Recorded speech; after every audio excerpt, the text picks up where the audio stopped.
Hello everyone and welcome to the darksoil.studio YouTube channel. This is the first conversation that we are putting out that is in a long series of conversations that we have planned.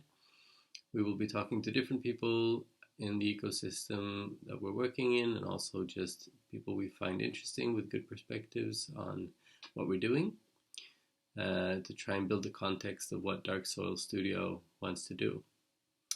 In this first conversation that I had today with Eric Harris-Braun, I unfortunately only captured Eric's part of the video, so you'll only be seeing him during the whole conversation, but I still figured I wanted to put it out because I felt it was a really enjoyable conversation, and I hope that you will benefit from it.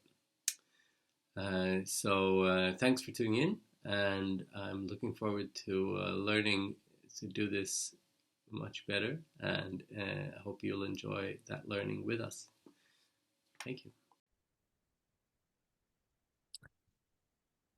Hey everyone, welcome to this conversation. I'm here today as the first conversation that we're making in a series around the context for Dark Soil, our new software endeavor. I'm speaking today with Eric Harris-Braun, who is one of the founders of Holochain and has been thinking about this stuff for a long time. So what we wanted to do today was to kind of go into how we think about using Holochain with groups, and especially this application called We. If we want to call it an application, we can get into that. And then try to find our way through topics that are related to that, and it's fairly free-forming conversation. So we'll see how it goes. Great to be here. Thanks for inviting me to do this, Viktor. It's such a pleasure. Pleasure. Yeah, it's a great pleasure. It's good to be here. Thank you for coming. Okay, so what I thought we could maybe start off with is I will actually presume that people know a little bit about Holochain for this, because there's a lot of material, and I will link back to other materials that is just really basic intro to that. So what we could start with maybe is this idea of we, where it came from and what it looks like, and maybe how it works with Holochain. So some sort of brief intro on that. Yeah. This is a good question now. So where did it come from? I'm not remembering exactly how we came to it, but and where the generation was. But basically you can think about it like this. If you think about some of the most powerful forms of collaborative tooling that exist on the web right now, and you look like by how many people are adopting them, it's really pretty obvious. Discord, Slack, Mattermost, it's this capacity to spin up a social group and then do something inside that social group. and so I thought about that, and I realized that I think it was me. It may have been somebody else, so I don't necessarily want to take credit. This could have been something that happened with Guillaume or with Will or one of the other players and people who we've been doing this stuff with. Maybe you even have a story or somebody's talked to you about it, and that would trigger my memory. But the thing is this, like, so you go to Slack or you go to Discord, and what you have is this server that's super easy to pick to create a new one. You can do it on the fly. So any small group can spin up a new server and start to chat with each other and coordinate, like for playing video games, right? But the thing is, what do? They're chatting. That's it. It's chat.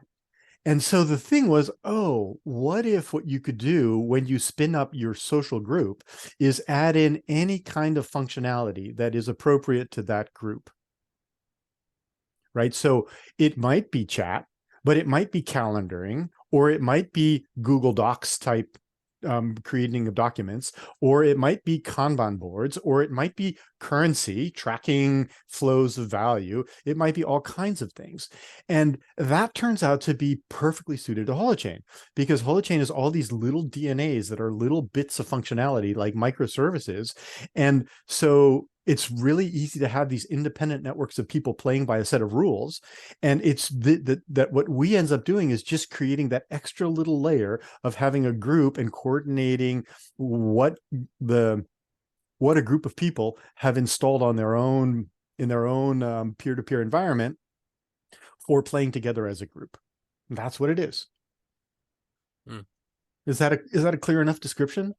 I think so. I mean, I've as you're saying, I've been also in this mindset, or this kind of thinking about this for a long time. So maybe I'm not the best guinea pig for all that. But yeah, one of the things that came to me with this, and I wrote an article about this some time back, and that may have been something about it, is like this idea of I'm already in all of these groups, and how do we figure out where are we going to play, like what's our space? And one of the things that I find really interesting with this is this idea of being able to choose parts of what's happening in the group that applies to me. So like this idea of breaking things into like the components that I care about, and then other people can have other components that they care about. So is that something you can go into, like how that works? Sure. Well, so if you just think about that pattern is really crucial. And in things like Discord, the way you do that is Discord is one social context with a bunch of sub-social contexts inside it. Those sub-contexts are called channels. You subscribe to a channel. And so you get to be inside the topic channel that you're interested in. And so that pattern of having a social context and then a sub-context inside it is really powerful. The other example of that pattern, which is outside of chat applications, is Git itself. So code authors, they want to have a social context to share and collaborate on building the software that they're building. But at any given moment in time, if I'm adding in a new feature, I need to create a new subcontext, which in Git is called creating a branch. And then a subset of the people who are building the code can work on that branch and collaborate together, and then have that code merged back into the bigger context, which is the main branch, which is the released software. So it's a full social context, the repository, a subcontext, the branch, a full social context, the server, the sub-social context, the channel that you're subscribed to, or I think they're called channels, or are they called topics in Discord, right? It depends on which one you're talking about.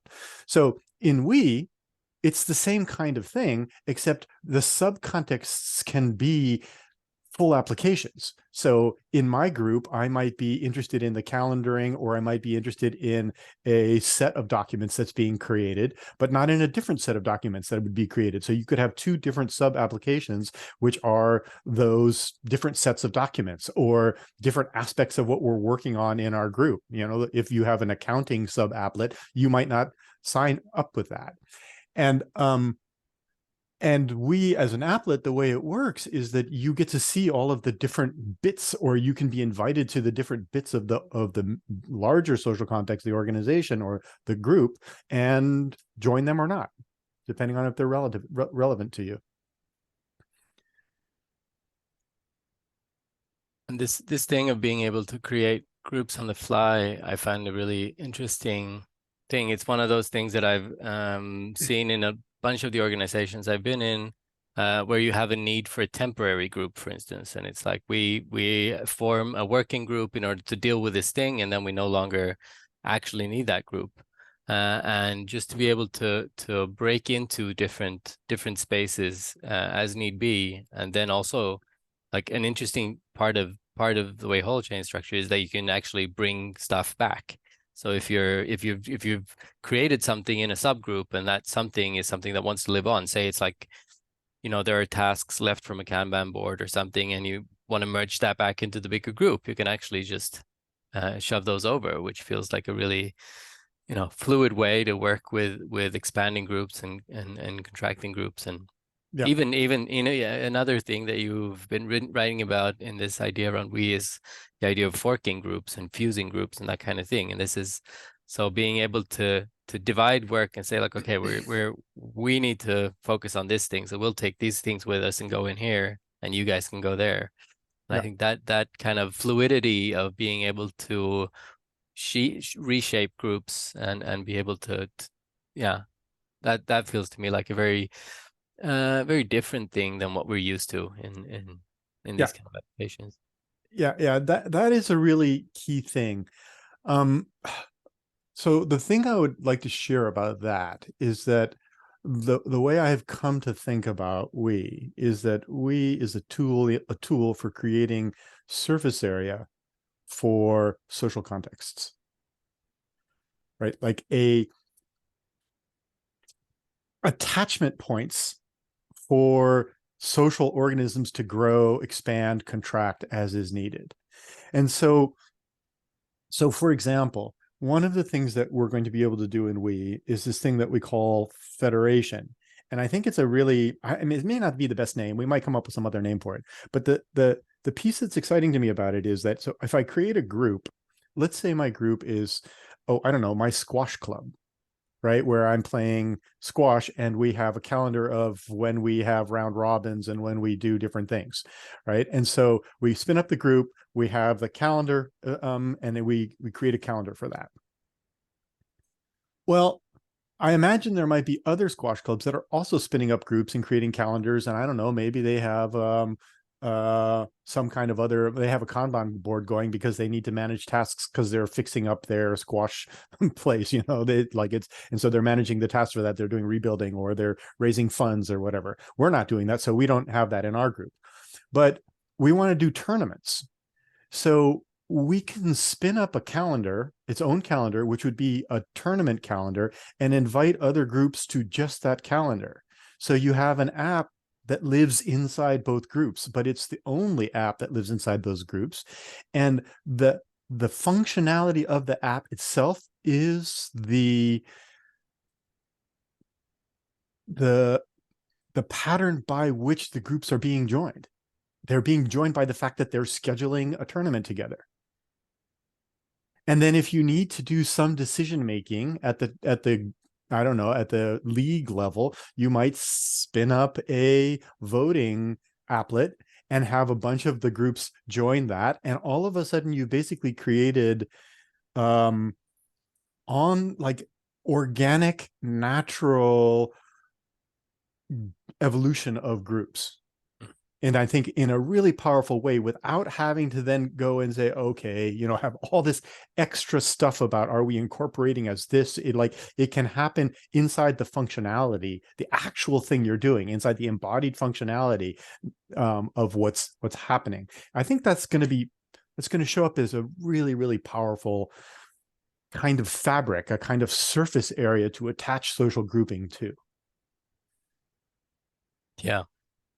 That's really fascinating because it makes me think of this like two things. One is the, you know, the idea that well, in my head at least, most community building is that it requires you to do things together. Like that's the basis for becoming community and so being able to first do things together and then realize that you are actually now becoming something you want to keep playing, like those groups that started playing want to keep playing, so maybe then you create a different membrane for that and start doing other things together. So it's that, yeah, in and out of starting something and then realizing that this is people that we want to keep going with. And that's, to me, that feels also really, I a lot of my work is in sort of organizing or trying to think about organizing myself and my surroundings in a bioregional kind of setting, and like working with food and flows of energy and water and all that kind of stuff. And it's really not simple to figure out. Like you can use watersheds and stuff like that, but figuring out what is actually the area for me to work in, that's not trivial. Like, am I part of this nearby city? Am I part of the is this just our very close, intimate space that we want to work with, and being able to start work, and then over time being able to define, like, it turns out that we are actually very keen on collaborating, and this becomes that kind of, you know, formation. Feels to me like that kind of work of building up from your very local to a very regional or bi-regional, and eventually even if you want to do planetary work, it's like beginning from those levels and then figuring out how to cooperate. It feels like that's something that, to me, is really could help us experiment with. Yeah. I mean, that reminds me of paving the cow paths. You know that phrase? I don't. Okay, so I don't know, there's some kind of story behind it. I don't know what it is, but the idea is that you concrete where you put the pavement is where the cows were walking. And so there's this other idea, is like when you build a college campus, you don't put walkways in, you just let the people walk, and then later you see where the paths are in the dirt, and that's where you put down the pavement. And I feel like there's something maybe similar to this in what you're saying, that we want to actually be doing things, and then we can get more serious about formal contracts and all this other stuff after we actually see where the doing is. And so what is the fabric for the doing that can evolve really, really easily? This might be a little bit like that. I don't know.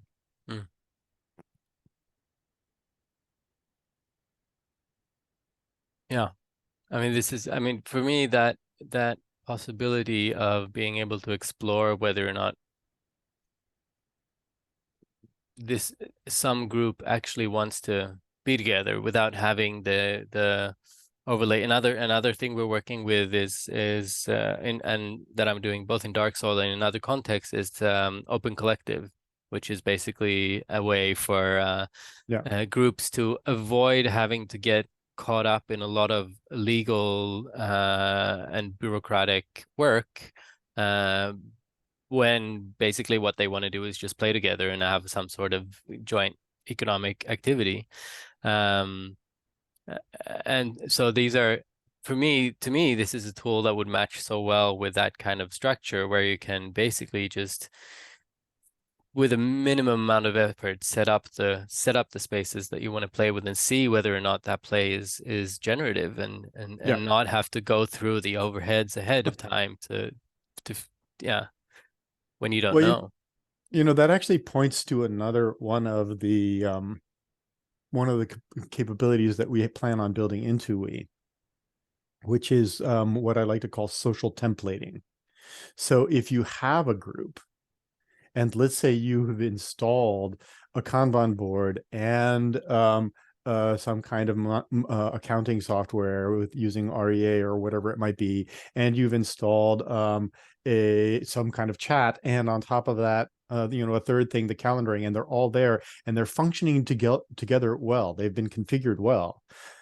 What I'd love to be able to do is like say, okay, snapshot this, not the content of it, but snapshot the structure of it, and publish that as a template, as a social template, and give it a name. And so then it makes it also easy to start thinking about templates of interacting applications, interacting functionality that work together well, even with configurations of those sub patterns that then people can fire up from a library of those kinds of patterns. And so that is also something I'm really excited about, is what can we learn about the different configurations of these tools, because we've actually started to understand the underlying grammar of it that work for different types of social organisms. And I'd love to get more into that space of grammar, and because that's conversations that I think I'd be happy to have more of, even after this one. But before jumping into that, I'd love to just see like where are we at right now with like where's the development at, and also like what's moving, what's next. All right, so we basically had our initial prototype of we, and that was up and running before Holochain went beta, and so I'm right now, actually, as we speak, updating a few of the applets that can be used inside of we. The we itself has been updated to beta with the same configuration, And hopefully we should have that working by the end of this week, so that I can play for it. I'm headed off to ETH Denver, and I want to be able to demo as we need it. But the thing is that we've got a new approach to doing one other whole level of what I think is super cool, that is in the works. And this is also being developed, but it'll take a little bit longer to land, maybe a couple weeks or a month. So basically it goes like this. Another kind of composability that we want to have in We is what I like to call attachables and attachments, like attachment points and attachables. So think about this. How many applications have you used where you can comment on things? Like, they're all over the place. Being able to put comments on things is just everywhere. And so if you think about what chat is, what Discord and Mattermost are, it's actually this tree of comments, like of threads that are hung off of different points. So in Slack or Discord, the thread is hung off of a topic, which is called a channel. And then sometimes you can hang a thread off of any specific comment because you're saying, no, we're going to go in deep about this. And so you have this branching tree, basically a semantic tree of limiting our conversation to these different topic areas. Well, why should that just be limited to channel names? Why shouldn't you be able to take threads as a general concept, a series of comments, and attach them to anything? You should be able to take a thread and attach it to a calendar event because you're discussing something on it, or you have a thread and you attach it to a card in Kanban. In Trello, you can do exactly that, right? But not all Kanban things have that. They might be implemented in a different way. Why can't you take a comment and attach it onto a document or a paragraph in a document? Likewise, why can't you take a document and attach it into a thread? Or why can't I take a calendar event and attach it into some place? And so the native functionality of an applet, tracking time for calendars and having a calendar event, is something that should be able to show up wherever you want it to show up, where it's meaningful to show up, by your call, not by the developer's call. Right? So when I go and I look at my threads applet, I can have channels where I've hung a thread off of comments, but I will also see that that there are threads that have been attached off this calendar item or this Kanban item.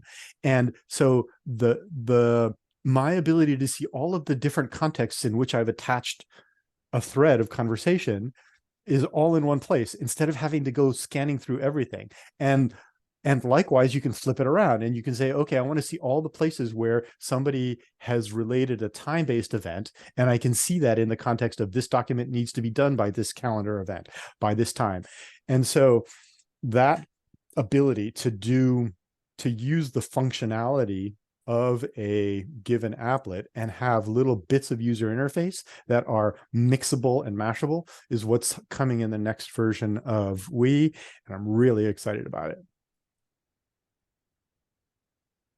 That's where we're headed. Yeah, it sounds like I don't know. It's hard for me to even think about like the UI for all that. It feels like that there's so many ways you can go with, like, where does that turn up and how do you navigate those things? And yeah, so really, it's going to be some tricking. It's going to be some trick, but I think the thing that's going to happen is it'll be actually really easy, because in the end we're going to have some kind of visual symbol that says, oh, this is where things can be attached.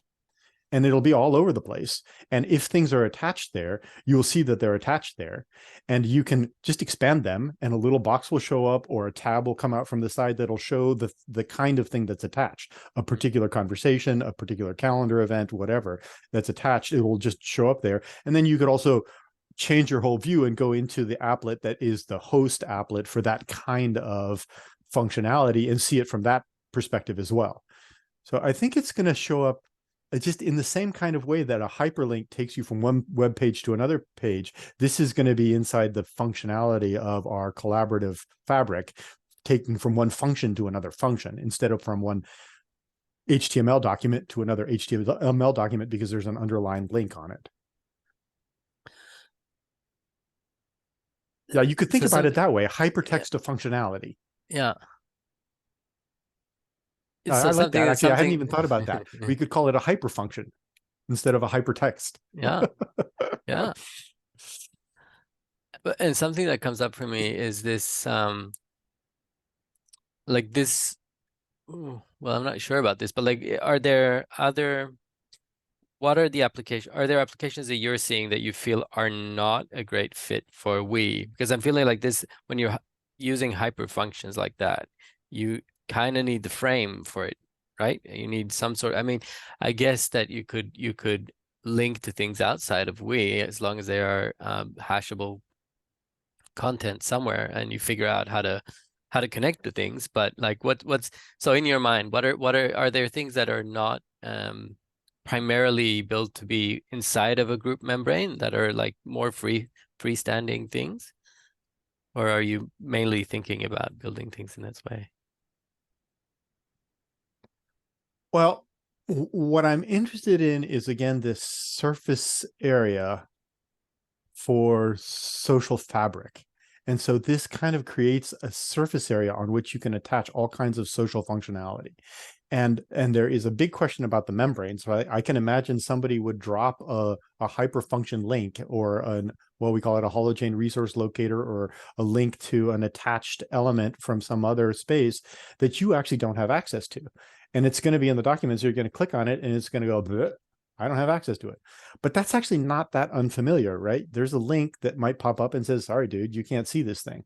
It's not part of your group. And there might be a way to join it.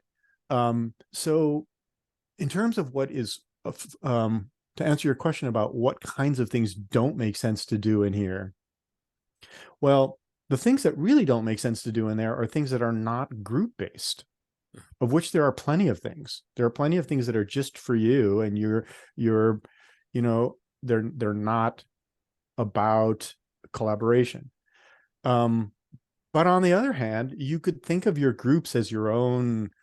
I mean, some people may want to use this kind of thing for organizing the areas of their own personal activity, and you can be a person who has multiple groups of your own types of activity, and you're using this kind of frame for organization.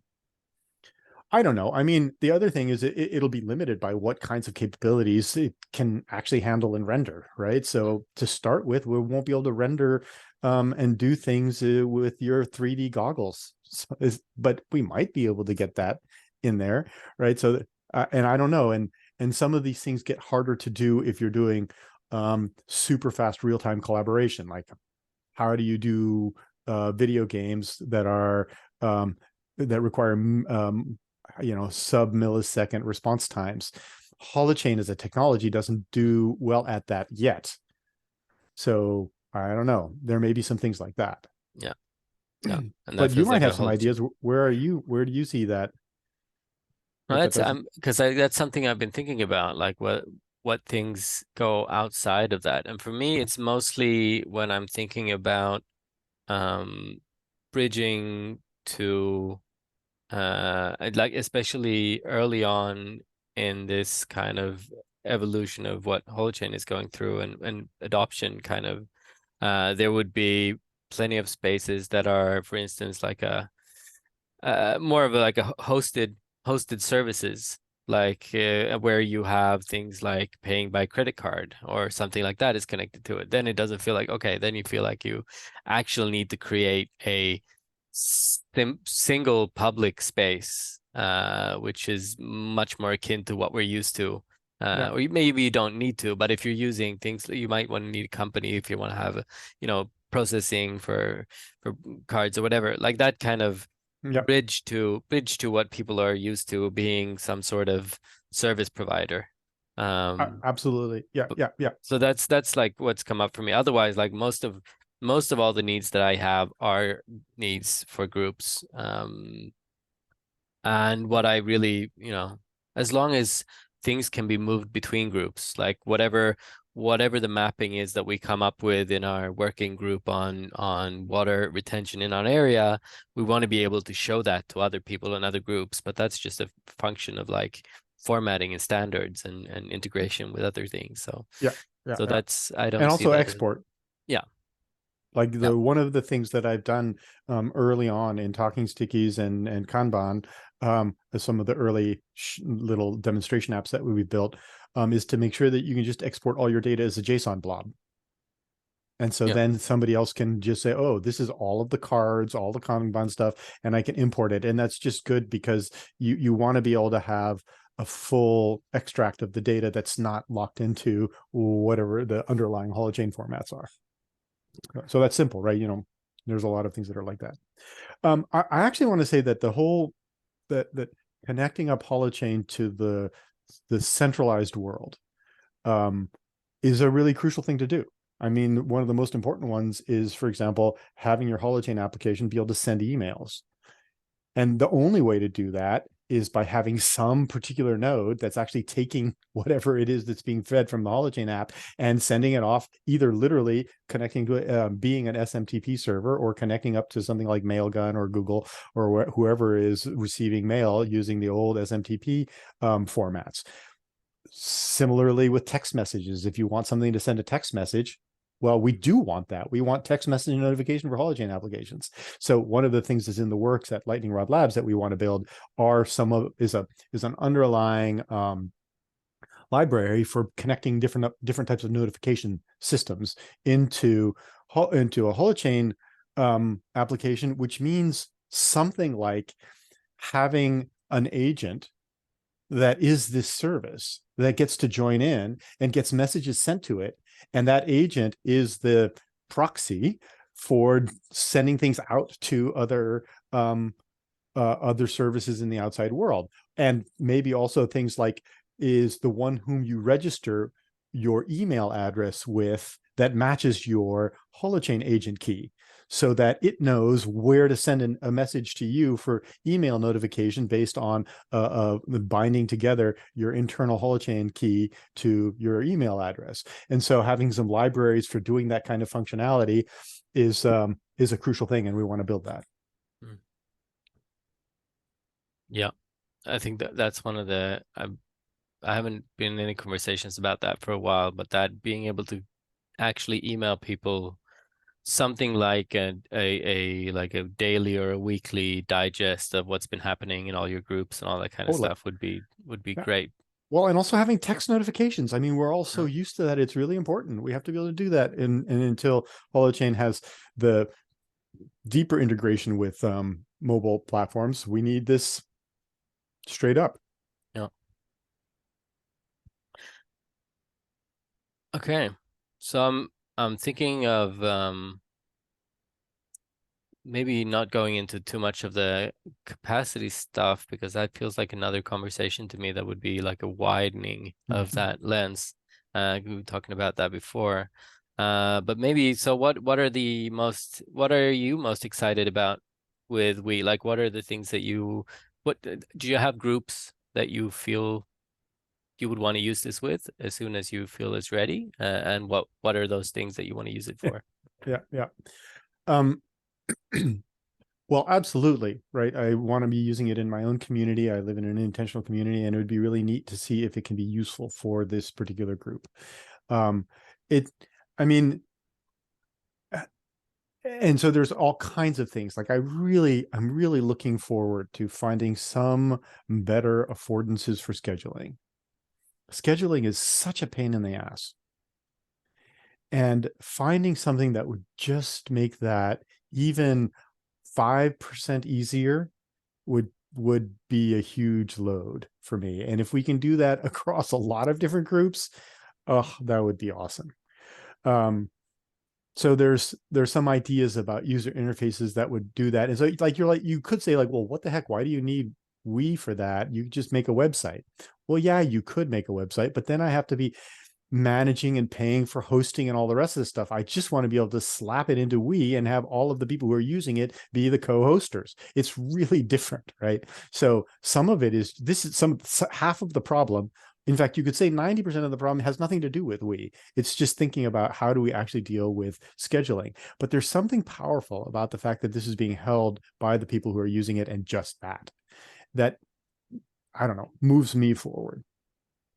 Of course, I want to be using it inside of Holochain development. In the Holochain development, all of the different groups of people who are doing Holochain stuff, right? Already that we've been using talking stickies at Holo for doing our retros, and it just is awesome to have the thing spin up, and we can redo this without deploying. We're not paying Amazon anything. It's just, you know, I just upload it to the Dev Hub, which is a distributed GitHub kind of place where you put your software and then it shows up in the launcher, and then I run with it. It's just super awesome. Yeah, I don't know if that answers the question. I'm just excited to keep going. It's fun that you mentioned the scheduling thing, because it's something that we've also talked about in Dark Soil with Eric and Guillaume and Matthias, and it's, you know, that it's something that we're working on, the idea of how to do things like events and inviting people together in a really a much more co-creative way, and just, yeah, I hope we can really help supply a lot of experimentation for that need. Really I'm looking forward to what you guys come up with. Yeah. The one little bit of work that I've been doing with that, or contributing to get done, is the guys who built Weko, Lawrence and James. Have you met them yet? No. So Weko .io is a really cool social media platform that it's a semantic tree-based social media platform that they've been building out.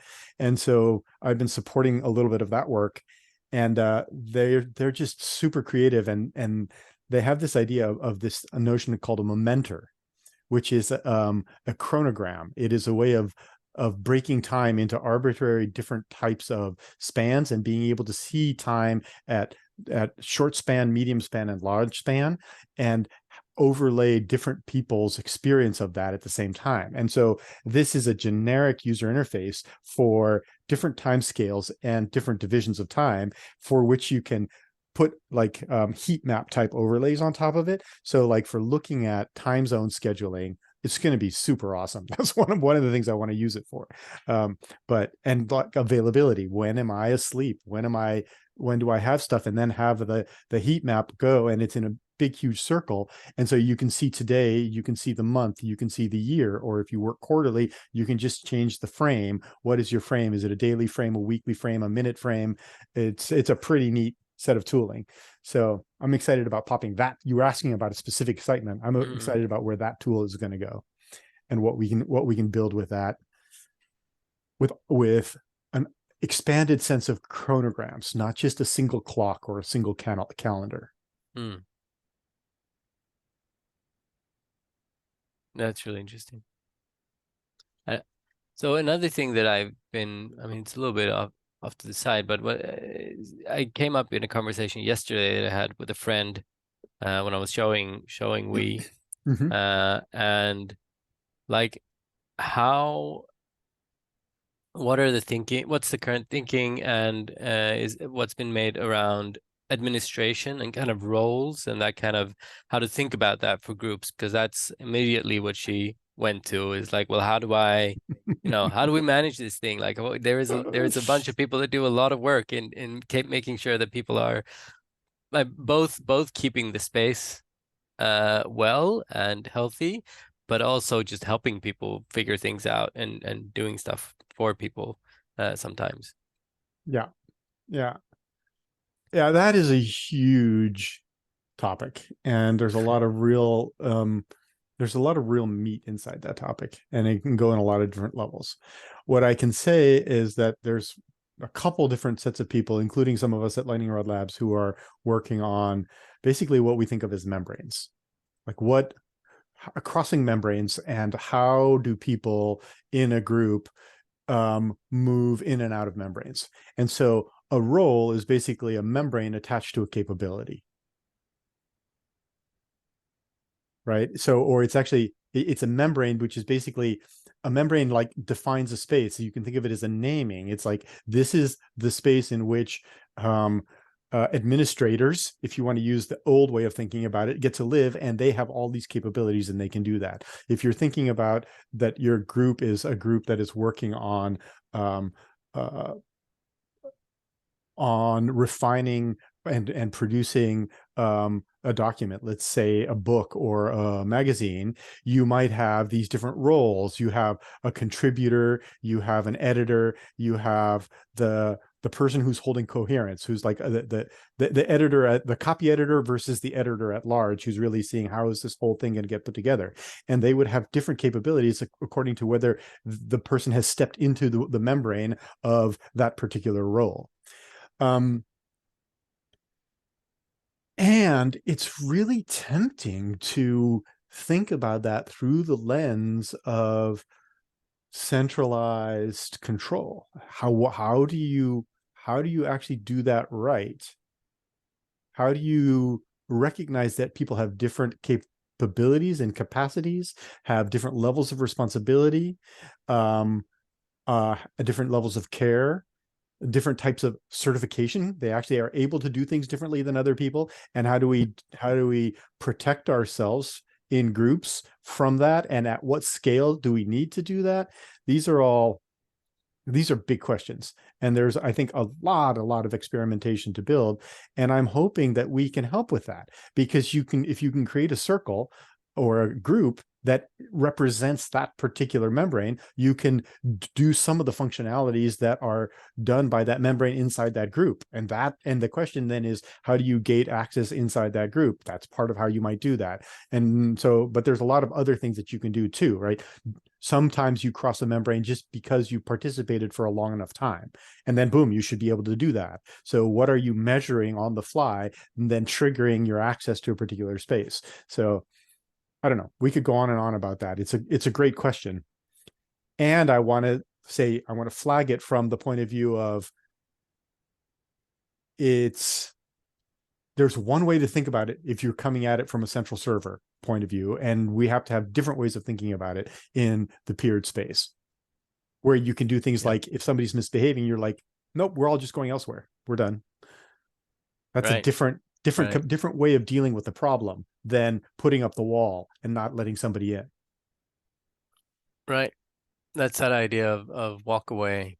Yeah. That is really interesting, and that making it so easy for people to bring their entire context and just be like, and even I think it can be pretty healthy, especially in different kind of exploratory groups, or people that are just for instance, sharing a particular interest or something, to be able to say like, well, it looks like we want to part ways and bring our context and see if we can, like, we this part of the group really wants to focus on this kind of stuff, and this part of the group wants to focus on that kind of stuff.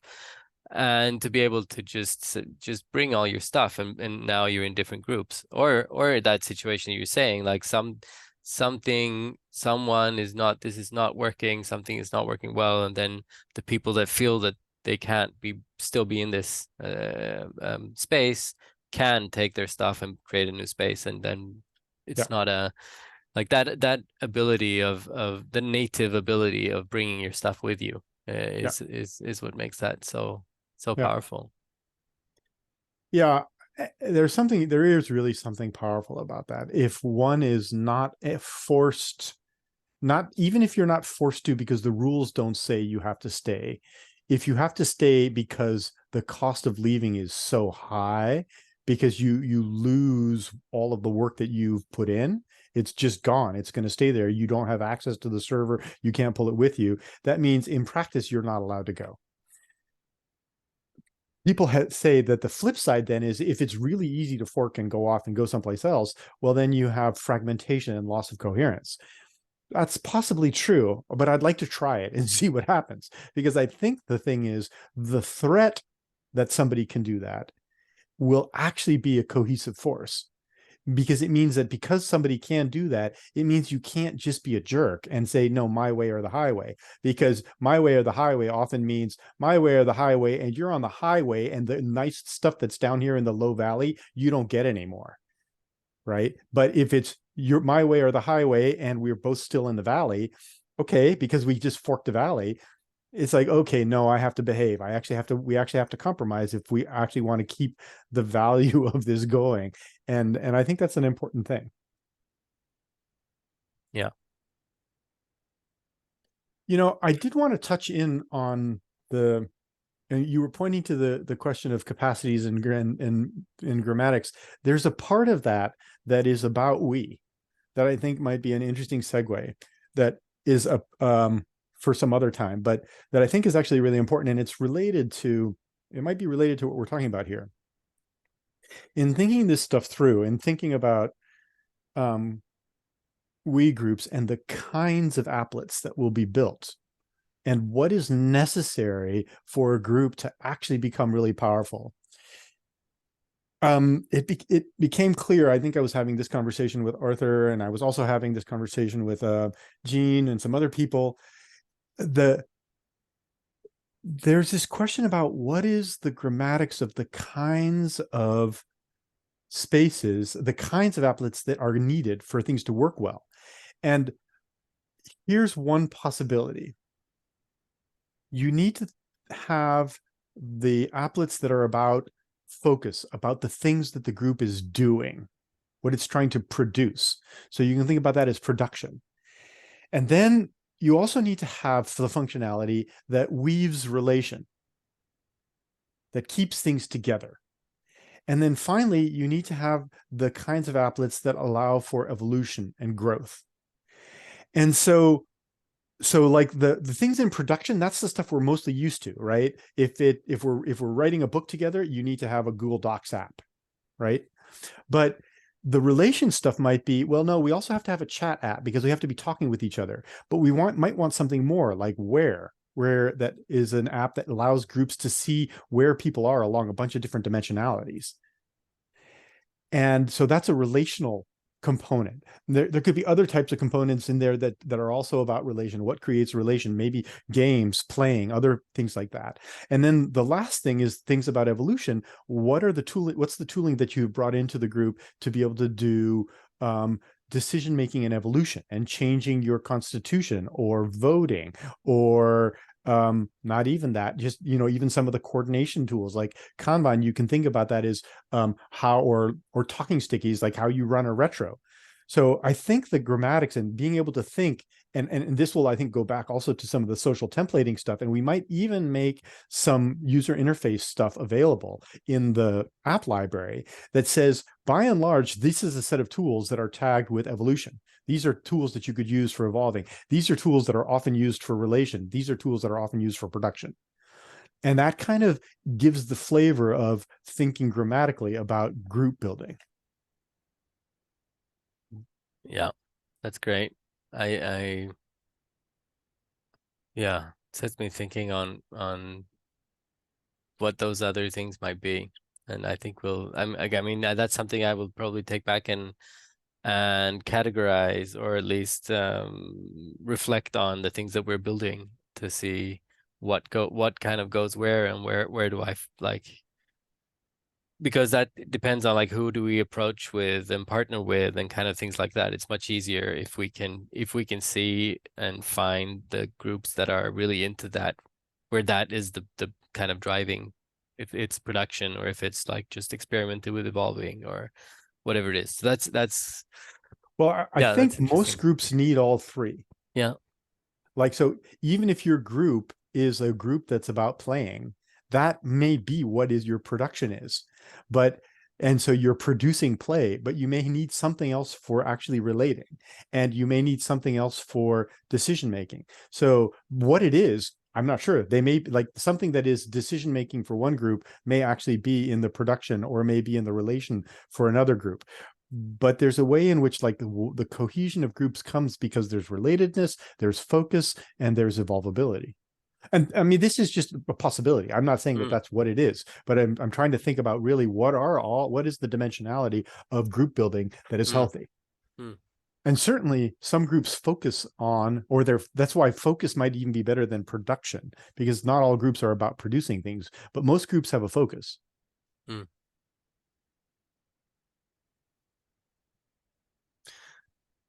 Okay. So one last thing that I have, and then we can see, but one of the things is like, so what do you do when you want to develop a Holochain application? What do you need to do to make sure that it works with we? Like how what do you need to think about when you're building Yeah. and maybe also what does it afford your application? Yeah. Well, so you basically have to, a lot of this gets a little bit more technical, right? You have to be able to wrap up your user interface into a single JavaScript object. And so you have to jump through a little bit of hoops about doing that, because unlike a standard web app, which gets deployed as a bunch of different things that can be all compressed and put into and served on your web server, this is getting, as it's getting wrapped up into a single object that's getting loaded into the user interface and run on the fly inside another UI, which is the Wii UI. And so there's a little bit of packaging work that you have to get it right. And then you also need to have you have to wrap how you start it all up in inside of a frame that is provided by the Wii. We publishes it as an NPM package for how you actually have to wrap the UI up so that the component will start up and show up inside the right place. So there's a little bit of extra work that needs to be done that way. And this is going to be changing once we get this attachable stuff working.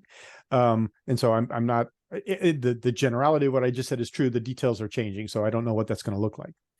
The other thing that you will want to think about is this thing about attachables and attachment points, because when you're doing this, you're going to want to create your application so that people can attach other aspects, other attachments from other Wii applets to your space.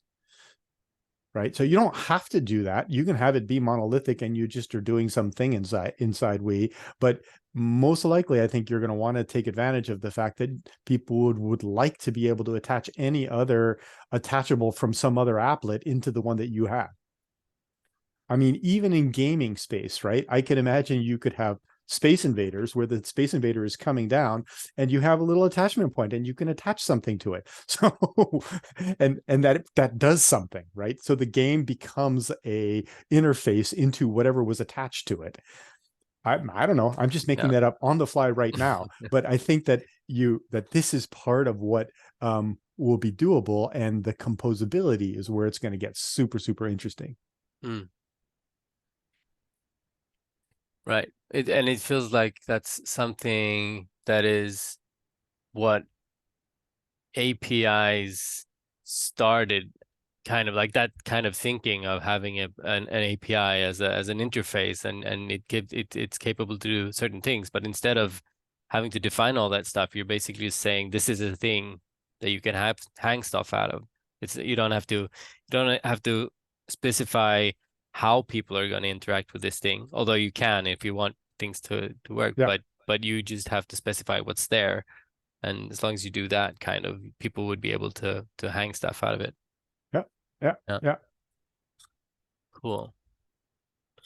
All right. Well, I'm really, really looking forward to the next version of Wii with that works with the beta release, and showing that to a bunch of the groups that I'm working with. I am really excited to finally get some.